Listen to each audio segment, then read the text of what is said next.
आए हुए मेरे प्यारे मित्रों, अनुयायियों, सबको मेरा सादर प्रणाम। मैं नित्य प्रतिदिन की तरह ज्ञान की चर्चा में आप लोगों के साथ फिर से शामिल हो रहा हूं। उम्मीद करता हूं कि मैंने आज तक जिन विषयों पर आप लोगों के मध्य चर्चा की होगी,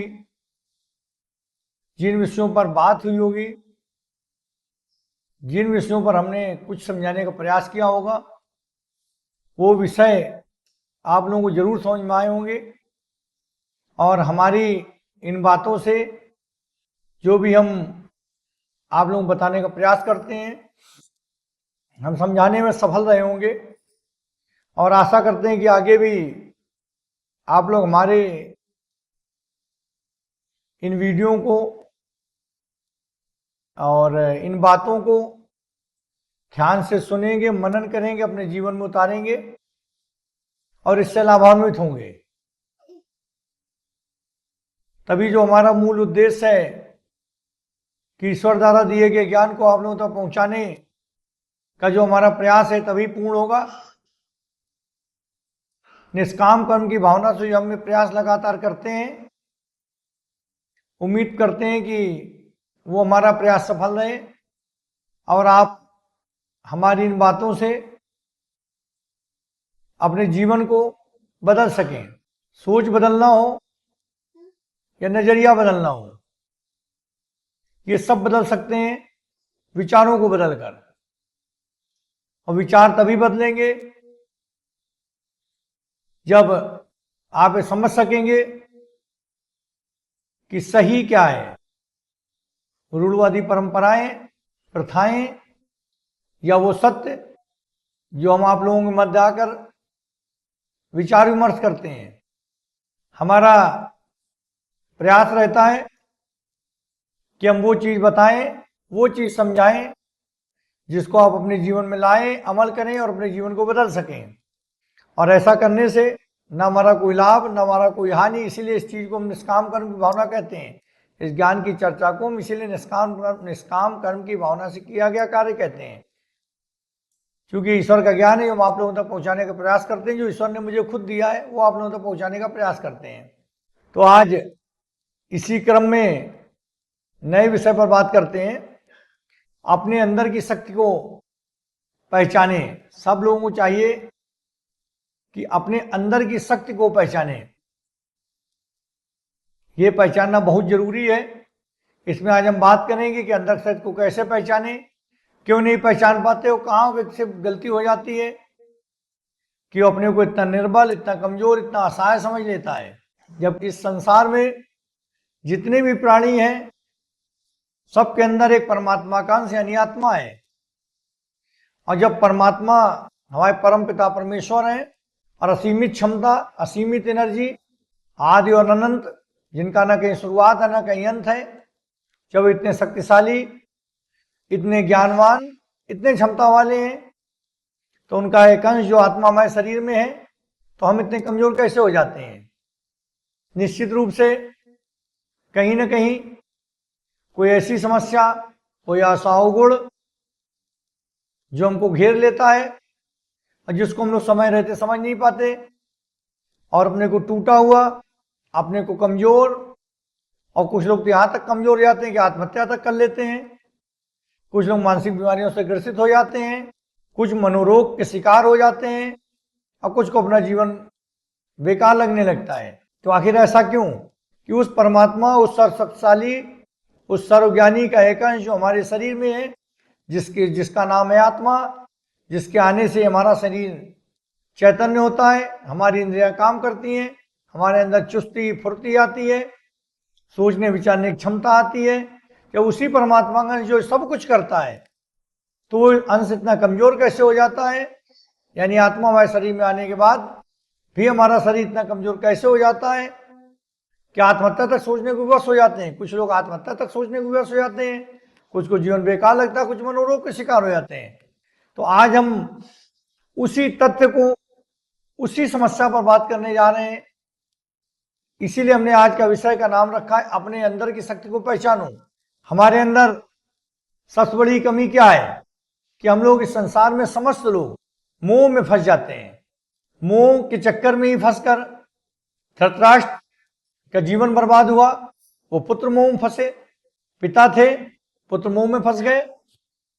तो मोह चाहे धन का हो, चाहे राज्य का हो, चाहे स्त्री का हो, चाहे पुत्र का हो, चाहे पिता का हो, मोह तो मोह है। मोह ही हमको इतना कमजोर बना देता है। मोह ही एक ऐसा फैक्टर है जो हमें इतना असहाय, इतना मजबूर, इतना कमजोर बना देता है। जैसे किसी के घर में कोई चाहने वाला व्यक्ति खत्म हो जाए, उसको ऐसा लगता है जीवन समाप्त हो गया। किसी के माता पिता जाने से, किसी की पत्नी के जाने से ऐसा लगता है कि सब कुछ खत्म हो गया। किसी को धन जाने से ऐसा लगता है कि सब खत्म हो गया। जैसे किसी का हजारों बड़ी मात्रा में धन का नुकसान हो जाए, उसको ऐसा लगेगा जीवन समाप्त हो गया। हो सकता है सदमे में आत्महत्या भी कर ले। किसी को प्रिजन चला जाता है, उसको अटैक आ जाता है, ब्रेन स्ट्रोक पड़ जाता है और जीवन समाप्त हो जाता है। तो ये क्या है? ये सब मोह ही तो इसका कारण है। मोह में वो सोचता रहता है ये ना हो जाए, वो ना हो जाए, जबकि व्यक्ति को पता है कि उस संसार में अकेले आया था, अकेले ही जाएगा। कर्म के हिसाब से उसका प्रारब्ध बनना है। आज जो कर्म करेंगे वो प्रारब्ध के रूप में अगले जीवन में हमको मिलेगा, और जो पहले किया था वो आज के जीवन में हमको मिल रहा है। जो आज करेंगे वो आगे के जीवन मिलेगा। यानी ये समझने के बाद भी कि हमारे कर्मों से ही हमारे भाग्य का निर्माण होना है, और जैसे कर्म वैसे फल। इसमें तो विधाता भी इंटरफियर नहीं करते। जो कर्म होते हैं उसी के अनुसार फल मिल जाता है। फिर भी व्यक्ति इतना कमजोर हो जाता है उस आत्मा, उस परमात्मा के अंश के होते हुए भी। तो ये क्या है? इसका कारण मोह है। हमें सबसे पहले अपने अंदर से मोह के कीड़े को निकालना होगा। मोह रूपी उस कीड़े को निकालना होगा। हमें ये प्रतिज्ञा करनी होगी कि मोह में नहीं फंसना। प्रेम जरूरी है, प्यार भी जरूरी है। प्रेम के बिना संसार अधूरा है। प्रेम की वजह से आज संसार में सारी चीजें अच्छी लगती हैं। पशु पक्षी जीव जंतु से लेके हर चीज प्रेम की वजह से ही अच्छा लगता है। पशु पक्षी उड़ते हुए, पशु पक्षी, झरने जो भी हैं, सब प्रेम बस इनमें जो है प्रेम की वजह से ही आनंद है। तो प्रेम जरूरी अंश है, प्यार भी जरूरी है। लेकिन जो मोह है ये गलत है। अगर कोई राजा किसी कुर्सी पर बैठता है तो उसके लिए सारी प्रजा बराबर होनी चाहिए। लेकिन अगर वो अपने पुत्र मोह में पड़ जाए तो सही फैसले नहीं ले पाएंगे, जैसे धृतराष्ट्र ने नहीं लिए, और अंत में क्या हुआ?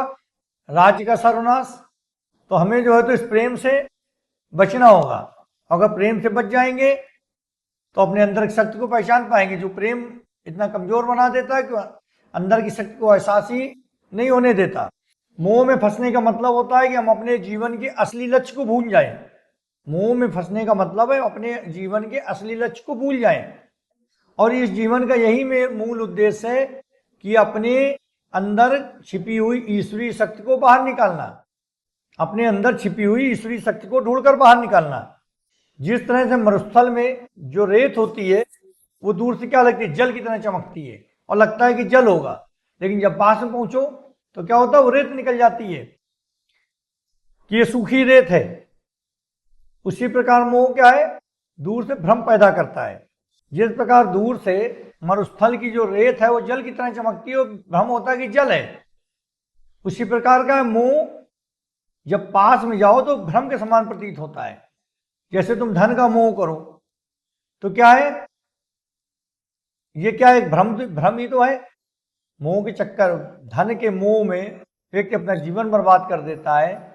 उसको अगर कमाता है तो मेहनत करता है, वो जाता है, उसके जाने की चिंता में जीवन बर्बाद होता है। नींद नहीं आती, शुगर होता है, बीपी होता है, सारी बीमारियां होती हैं। अंत में क्या होता है? साथ तो कुछ जाना नहीं। तो मोह जब निकट से देखो तो एक भ्रम है। जिस तरह मरुस्थल की रेत दूर से देखने पर चमक के जल के समान लगती है, पास में जाओ तो रेत की तरह सूखी रेत होती है। ऐसे ही मोह पास से देखने में कोई भ्रम प्रतीत होता है।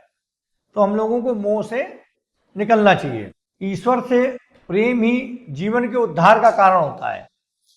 ईश्वर से प्रेम ही जीवन के उद्धार का कारण होता है।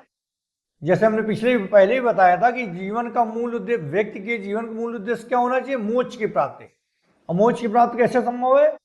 परमात्मा से मिलन, यानी ईश्वर की प्राप्ति इस जीवन का सबसे बड़ा उद्देश्य होना चाहिए।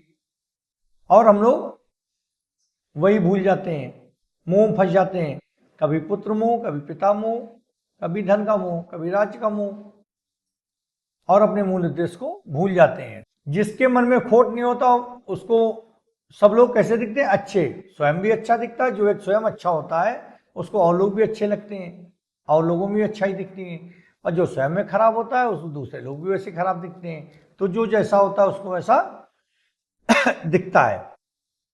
जिसके मन में खोट नहीं होता उसको सब लोग अच्छे दिखते हैं। इस संसार में इतिहास रचा इसीलिए जाता है कि आगे आने वाली पीढ़ियां ये देख सकें कि पिछले पीढ़ी के लोगों ने क्या गलतियां की थी, और उन गलतियों से सीखें और वो गलतियां न दोहराएं। अगर वो गलतियां दोहराते हैं तो दंड के भागीदार होते हैं। यानी हम लोग क्या चाहिए? इतिहास।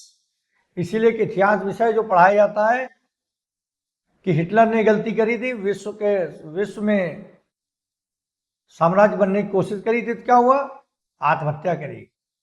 तो आगे आने वाली पीढ़ियां ये गलती ना दोहराएं, हिटलर की तरह सोच ना रखें।